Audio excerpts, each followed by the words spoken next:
Livre des Proverbes, chapitre 21. Le cœur du roi est un courant d'eau dans la main de l'Éternel, il l'incline partout où il veut.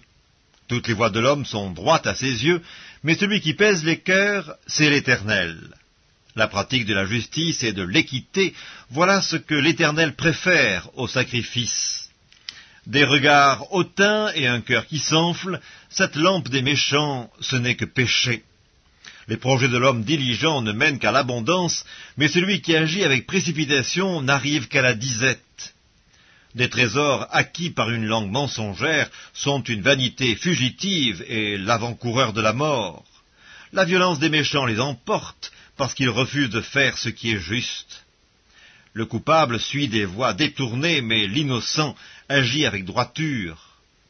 Mieux vaut habiter à l'angle d'un toit que de partager la demeure d'une femme querelleuse.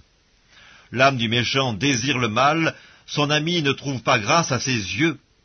Quand on châtie le moqueur, le sot devient sage, et quand on instruit le sage, il accueille la science. Le juste considère la maison du méchant, l'Éternel précipite les méchants dans le malheur. Celui qui ferme son oreille au cri du pauvre, criera lui-même et n'aura point de réponse.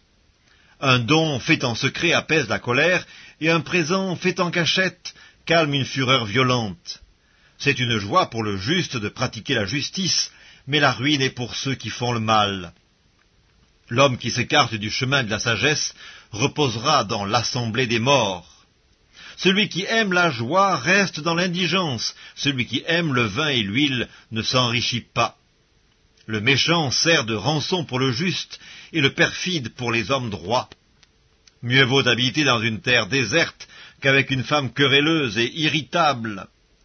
De précieux trésors et de l'huile sont dans la demeure du sage, mais l'homme insensé les engloutit. Celui qui poursuit la justice et la bonté trouve la vie, la justice et la gloire.